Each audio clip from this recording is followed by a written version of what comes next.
Welcome to the Great Detectives of Old Time Radio. From Boise, Idaho, this is your host, Adam Graham.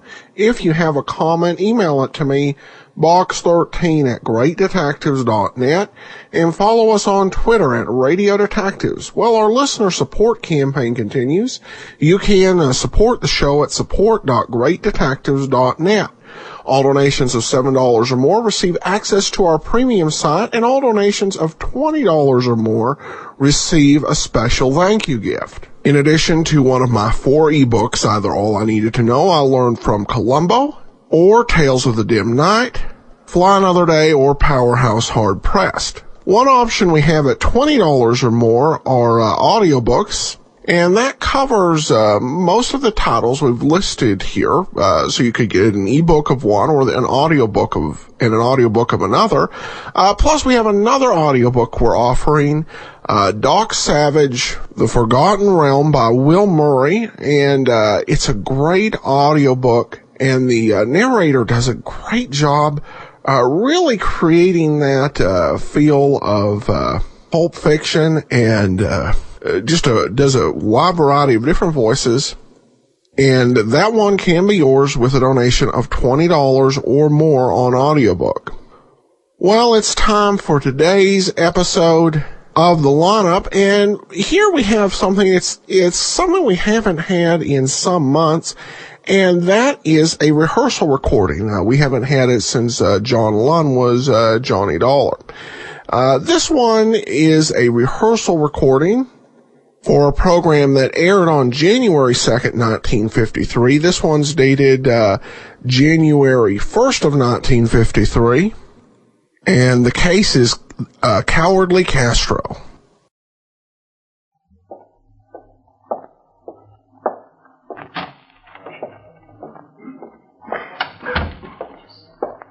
Hi, Ben. Hi, Quine.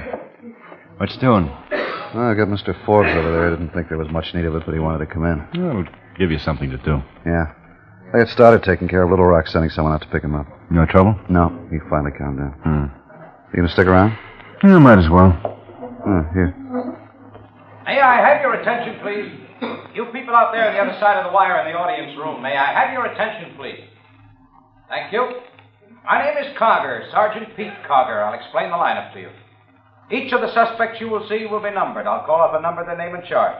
If you have any questions or identifications, please remember the number assigned to the prisoner as I call his name. If you're sure or not too sure of the suspect, have him held. The questions I ask these suspects are merely to get a natural tone of voice, so do not pay too much attention to their answers, as they often lie. All right, bring on the line. Okay, boys, move it. Right over here at the end of the stage. Let's go. We have a lot of work to do. Now turn and face the screen. Hands at your sides and look straight ahead, straight out through the screen. You, number 3, stand still. Yes, sir. I'm trying to. Okay, now when I call out your number, step out. Keep facing front and talk up so everybody can hear you. There are a lot of people out there. I want them to get a good look at you and be able to hear what you say. So stand up and talk up. Okay, number 1. Just a second. Number 3, Cole, what's your trouble? It's a fly, Sergeant. He keeps landing on my head. That's a shame. Well, you got hair. Wouldn't bother you none. Okay, Cole. Looks like Pete's got Number himself 1, a comic. Robert Fuller, Yeah. Grand Theft Auto. Where do you live, Fuller? Over on 8th Street, 5400 East. Hotel? Yes, it's a hotel. How long you been in town? Well, about 3 days. All right. Don't you know? Well, what difference is made? It's 3 days. Can you folks out there hear him? Okay, Fuller, speak up. How long you been in town? 3 days. Where'd you come from? Illinois, Springfield. You ever been arrested before? You mean here? Anywhere. Well, back there, I was arrested a couple of times. What kind of a car were you picked up in? 51, Pontiac. Anyone with you? No. Have any friends here in town? No. Where'd you get the car you were picked up in? What are you asking me silly questions for? You know where I got the car. I stole it. Okay, Fuller, step back. Number 2, Albert Wilson, robbery. Where do you live, Wilson? 1330 Arlington Avenue. How long you lived there? Well, must be nearly 4 years. You ever been in trouble before? No, sir. What happened last night? I got into trouble. We know. How did it happen? We needed some extra money, and we figured the whole thing out. Jimmy and I never been in trouble before. We just made a mistake. Jimmy? Yeah, Jimmy Swain. We must have him there on the list. James Swain? Yeah. He's right down there. 1, 2, 3, 4, 5. 6, number 6. You married? Yes, sir. Both Jimmy and I got wives. That's what's worrying us most. They ain't gonna like this. You own a car? Nope. That's what we wanted the money for.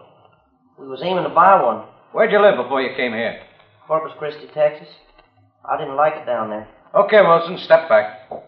Number 3, Charles Cole, alias Leonard Colton, alias Curly Colby. Assault and battery. Come on, Cole, step out. Where do you live, Cole? In an apartment, 1632 Lawndale, apartment 204. How long you lived there? About 4 months. You married? My mother-in-law lives with us. Am I married? You and your mother-in-law get along? Oh, yeah, we get along. She's a good old dame. You and your friend ought to try and get along as well. Up until this afternoon, I've been a real good boy. Who started it? I didn't, that's for sure. I keep myself clean ever since I came here from Chicago. How long you been in town? You know, Sergeant, you got it all down there. 6 years I've been here. I'm all paid up back there. I'm an honest man now. What happened today? Now, there was nothing for you guys to come in on. It was just something personal between this friend of mine and me. Your friend is in the hospital. He's got 14 stitches across the top of his head. He's still unconscious. He's been unconscious for years. I'm sorry I hit him so hard, but he had it coming. What'd he do? Oh, we was playing snooker, see? Me and Sammy. That's his name, Sammy. Been playing snooker on our lunch hour for a long time now. Lately, he's been yapping at me about my bald head all through the games. I could take a ribbon as good as the next guy, but he wouldn't let up. When he chalked up his cue and he made like he was going to put my head in the corner pocket, I got sore. I wrapped him a good one with the pool cue. Okay, Cole. Hey, Sergeant, did they shave his head to put in them stitches? I imagine. Good. I wonder how he likes it being bald. Okay, step back. I get sore all over again just thinking about it. I've been staying in line for 6 years, and a bonehead like that louses me up. That's enough. I'm sorry, but it... All right. Number 4, Frank Castro, open charge. What's Castro doing? Where do you live, Castro? That's what we'd like to know. We tell us Ask out where to you live. I want to know Indianapolis. where you slept last You night. talked to him yet? No. Is Minelli in town, too? Not that we know of. Tell Pete to bring Castro up when he gets through the line. Right Quite a now. record in the East, haven't you?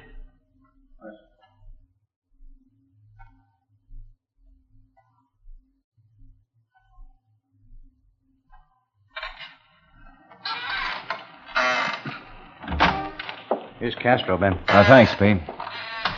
Have a check, Castro. What for? I'm in a hurry. Yeah, you can spare a few minutes. You're getting old, I'll humor you. Thanks.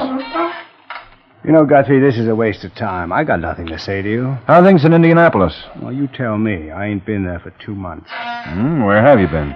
Florida, Vegas. Do any good? Little. Made what your salary would be for a couple of years. Seen Minelli lately? Why should I tell you? Because I asked you. Have you seen Minelli? No. You know where he is? No.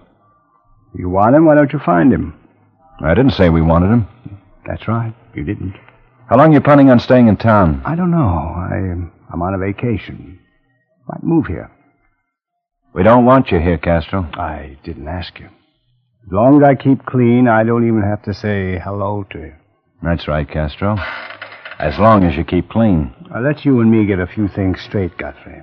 I've done enough time in Indiana. I don't plan on getting sent up here. I'm straight now. I don't care if you believe it or not. As far as you're concerned, I'm just a plain citizen. I got a paper that says I'm paid up. When I get out of line, you come after me. But be sure it's me that's out of line when you come. I don't like you, Guthrie. I never have. So don't start pushing me around. I'm impressed, Castro. That's practically the same speech you made 5 years ago. Now you get this straight. Guys like you never have scared me. You get out of line just once and you've had it. This town is in pretty good shape, and you or nobody else is going to get a chance to start operating. If I have anything to do with it, you'll be put away for a lot longer than 5 years next time. I'm tired, Guthrie. I'm going to find myself a hotel down by the beach where the air's good. Stinks around here. Sit down, Castro. I'm not through with you. Lieutenant Guthrie. Quiet, Ben. I'm in communications. What'd you get? Just got an answer from Indianapolis. Castro is clean there. Okay, thanks. Get out, Castro.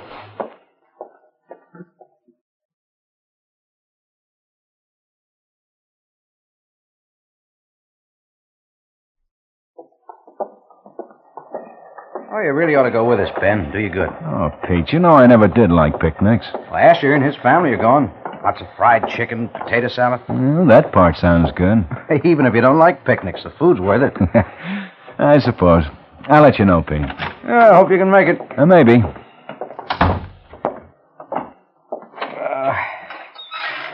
Anything new on the Younger case? Well, still at that end. Quine's running a check on the building employees now. Whoever pulled it must have had help from the inside. Everything went off too smooth. Now, when they start to peddle the stuff, they'll be wide open. Yeah, we hope. Want some coffee? No, I don't think so. Castro been behaving himself? Sure. He always does for a while. You know where he is? No. When we finally get a line on Minelli, we know where he's living. Hi, Ben. Pete. Hi, Quine. Here's a report on the employees in the Younger case. Oh? Anything? I doubt it. The janitor, Vern Harrison, he's got a record. Served 2 years on a burglary charge in Indiana. Well, that's where Castro and Minelli are from. Well, this sort of thing is out of their line. They're not stick-up men. Well, we checked with the building superintendent. Harrison's been a good employee. He's worked there 3 years. Did you talk to Harrison? No, I thought you'd want to. How old is he? 63. Superintendent swears by him. He said he knew about his record, but he was convinced he was okay. Well, won't do any harm to talk with him. Want to have him picked up? No. Let's go for a ride, Pete.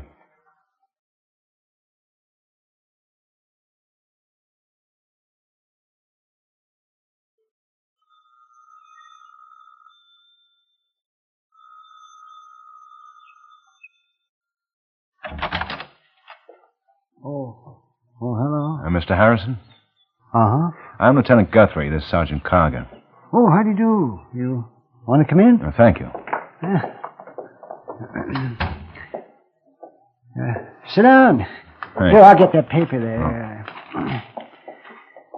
Well, I'm glad you came by now. The wife isn't home. You want a beer? No, thanks. Oh, okay. You fellas are working on that Younger case, aren't you? I figured somebody'd be around. I got a record, and that's as good a place as any for you to start on.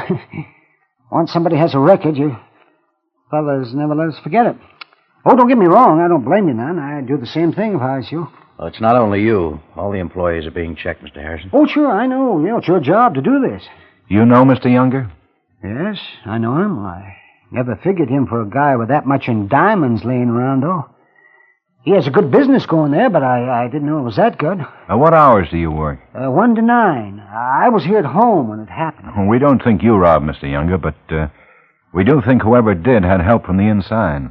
Well, could be.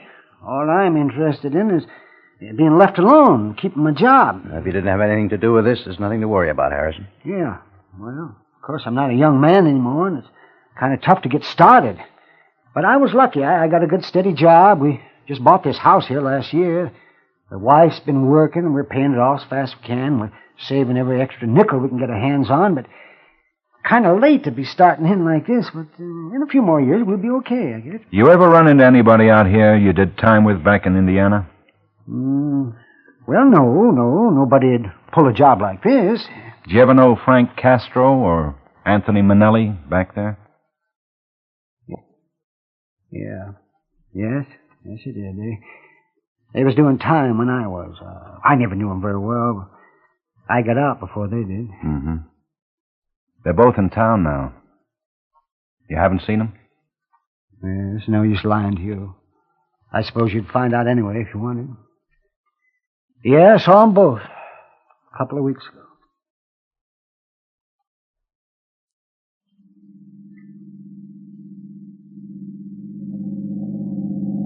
Want to send out a pickup on Minelli?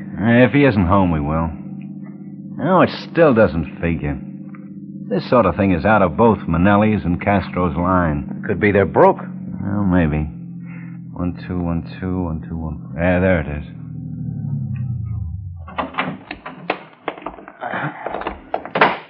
Yeah, Minelli's not very broke living in a place like this. No. Let's see. Lee, Kimble, Minelli, 107, Ben. Uh-huh.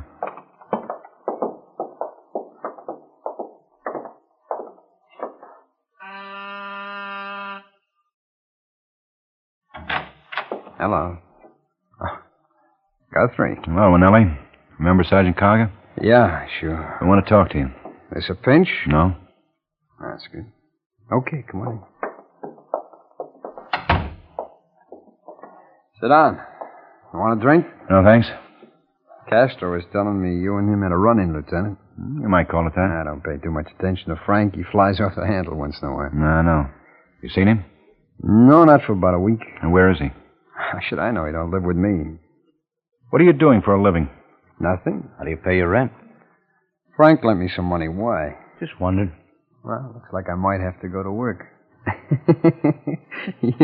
You know, you guys ought to help me rehabilitate myself. You know Vern Harrison? Vern Harrison. Where's he from? Indiana. Vern Harrison. No, I don't think so. What did he do? Nothing recently that we know of. You sure you don't know him? I don't know him by name. I might if I seen him. Frank may know. I know a lot of guys by seeing them, but I don't know their names. You know how it is. Yeah, I know. He knows you, Minelli. Well, that could be. He said he talked to you a couple of weeks ago. So? Well, maybe he did. I don't remember his name. I ain't saying that I know him, but what if I do? What's so important about it? He's a janitor in the building where Younger was held up. Oh, yeah. I read some of the papers about that. Hey, now, wait a minute. You trying to tie me and Frank in with that Harrison guy on a sticker? Maybe. What, are you ribbing me or something? What night was Younger held up? I didn't say it was at night. The paper did. It was 4 nights ago. I was with a girl I know, Frances Longworth. 1644 East Blake, apartment 3. You can check with her. We will. You better come along with us, Minelli. What for?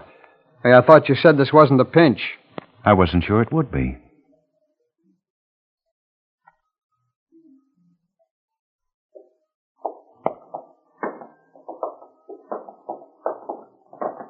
As soon as he regained consciousness, he asked for you, Ben. And when was he brought in, Doc?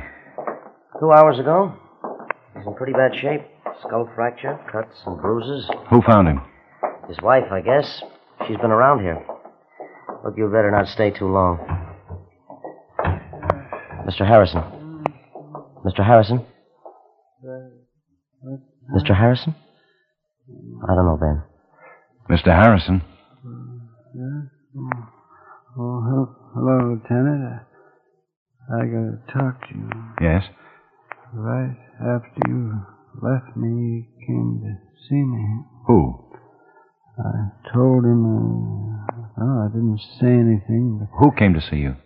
I just wanted to be left alone. He said he'd kill me. I'm too old for fighting. I told him, I didn't tell him anything. Who was it, Mr. Harrison? I met him like I told you, only I told him where I work and about Younger, and they threatened me then. Castro and Minelli? Yes. I don't know where Minelli was. He meant to kill me. Said he'd make sure I kept quiet.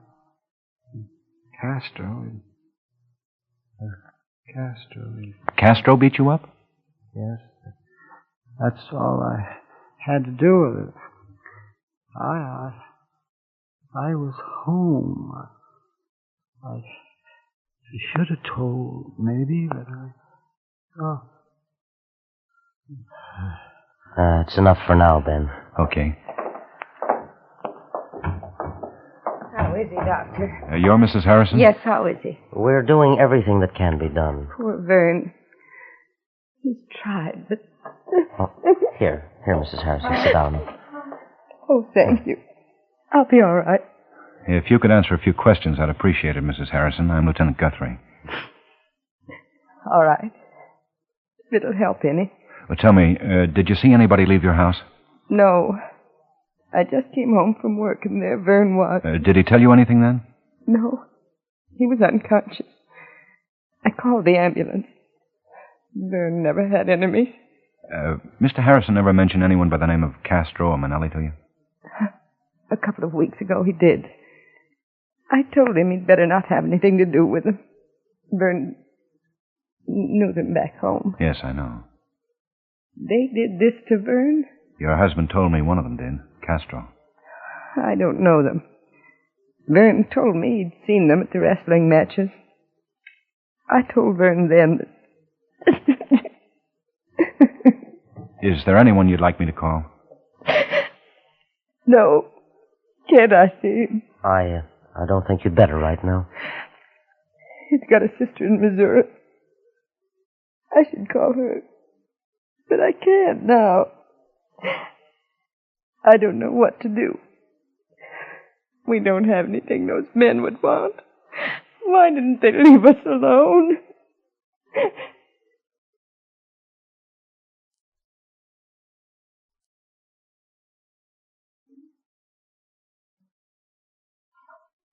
That Frances Longworth sticks with her story, Ben. Minelli was with her all evening. They didn't go anywhere, stayed home and watched television. Anyone to substantiate her story? No, I checked with other people in the building. Nobody saw Minelli come in or leave. How long did he stay? Till about 1 a.m, she said. You can always buy that kind of an alibi. We'll see what Minelli has to say about Harrison now. Yeah, Ben? Bring him in, Quine. Right. We should have run both of them out of town. If only it were that easy. Minelli, Ben. Thanks. Sit down. Sure. Might as well stick around, Quine. Which one of you guys has got the rubber hose? Why don't you level with us, Minelli? Okay, what do you want to know? Where's Castro? I don't know. Where were you on the night Younger was held up? With my girlfriend. I told you. You can check with her. We did. I just came from there. So? She knows her story. Well, what's she supposed to do? Lie? That's the trouble. I think she did. You don't think I was there. I say I was. I got a witness. What do you got? What did you do all evening? I told you once. I'd like to hear it. You never told me. Well, that's tough. We have lots of time, Minelli. I got over to Fran's house about 8. You have dinner at her place? No. Where? What difference does it make? Where? The open door over on Arlington. When did you leave there? About 7:30. You went straight to Miss Longworth's place from there? Yeah. What did you do all evening? Watch television and talk. Did you have anything to drink? I had a couple. Couple of what? I had a couple of beers. What'd you talk about? Oh, come on now, fellas. I don't know what we talked about. We just talked. What time did you leave her apartment? About 1:30, I guess. You went to your apartment? Sure, 1:30 in this town. Any other place to go. You haven't any idea where we can find Castro? No. Where'd you see him last? At a restaurant. The Solano. How long ago was this? About 3 weeks. Is that when you borrowed the money? Yeah. How much did you borrow? $700. You had $600 on you when we All picked right, you up. so I had $600 when you picked me up. You lived 3 weeks on $100? I got lucky at the track. Where did Castro get his money? I don't know where he got his money. Why don't you ask him? Tell us where he is, and we will. I told you, I don't know where he is. Where's your girlfriend from? I don't know where she's from. How long you known her? I knew her back east. How long ago? About 7 years ago, I guess. I don't know for sure.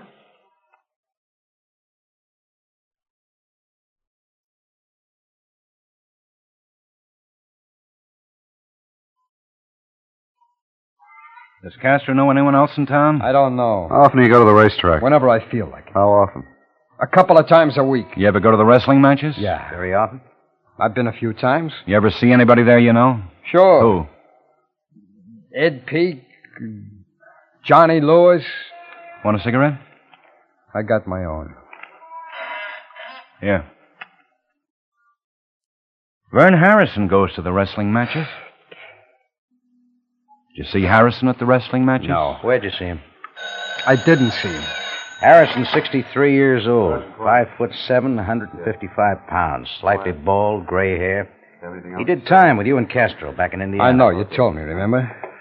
Look, do you mind if I have a drink of water? No? Okay. Harrison is dead. So what? Castro beat him up, killed him. Get Castro. Don't tell me about it. Harrison told me about meeting you and Castro at the wrestling matches. That he gave you information about Younger. Castro was afraid Harrison would talk and took it on himself to shut him up. Where is he, Minelli? Oh, what good will it do me? I had to get some kind of a break. 2509 East Hendrick, apartment 203.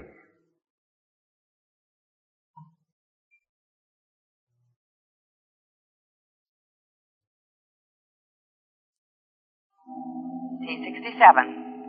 507 and I like it when it's 5820 moonlight. Yeah. T23.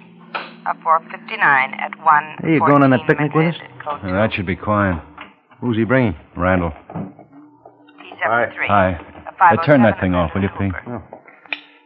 You and Randall cover the rear. Ash and Morgan the back. There's a fire escape. You may try to use it. Right. Don't take any chances. Pete and I'll go in. You take care.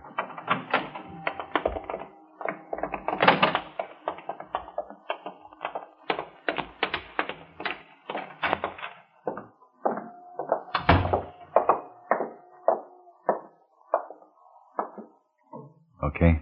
Sure.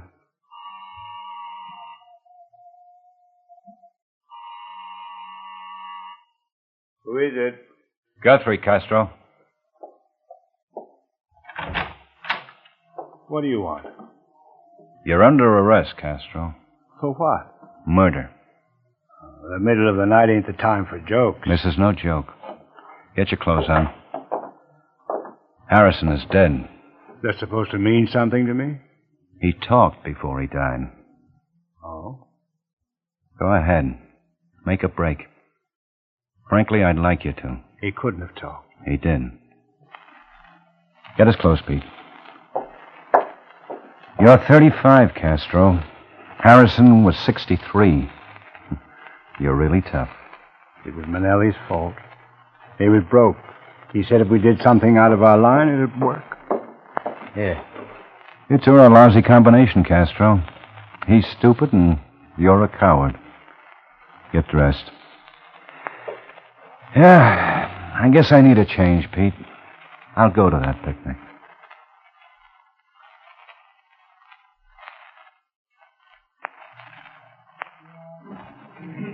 May I have your attention, please? You people out there on the other side of the wire in the audience room, may I have your attention, please? Thank you. My name is Cogger, Sergeant Pete Cogger. I'll explain the lineup to you. Each of the suspects you will see will be numbered. I'll call off a number, their name, and charge. If you have any questions or identifications, please remember the number assigned to the prisoner as I call his name. At the end of each line, when I ask for questions or identifications, call out the number. If you're sure or not too sure of the suspect, have him held. The officers who took your name will assist you. They're seated among you. Please be prompt with your questions or identifications. When the prisoners leave here, they're sent to the bathroom. When the prisoners leave here, they're sent to the washroom and dressed back into their jail clothes. It makes it quite difficult to bring them back after they leave here.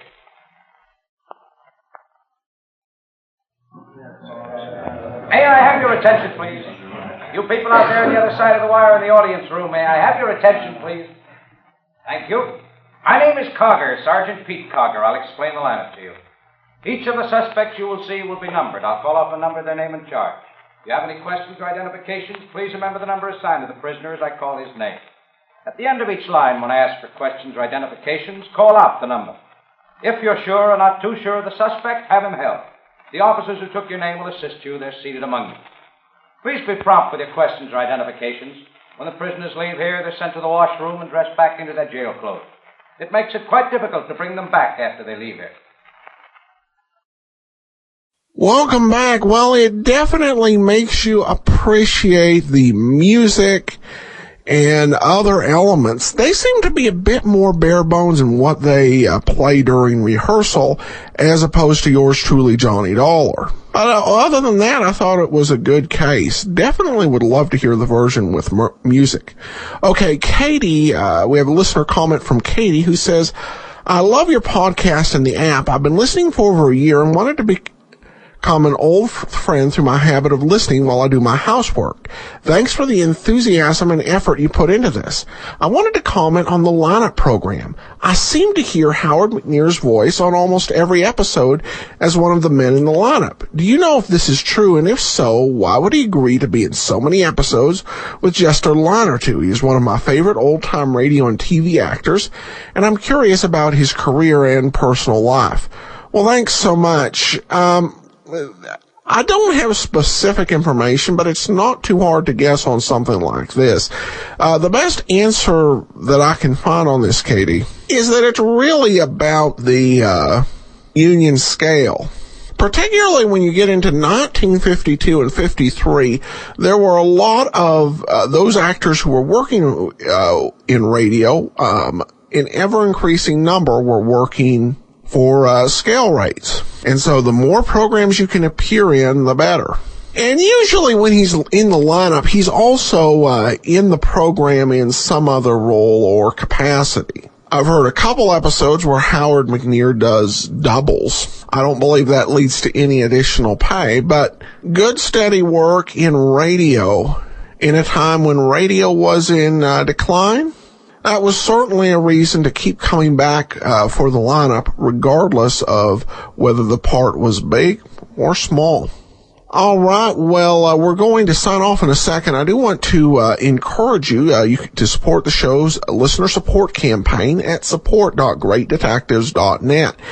And we are going to be getting to Dragnet later on this season, and we have some Dragnet-related thank you gifts for U.S. and Canadian listeners.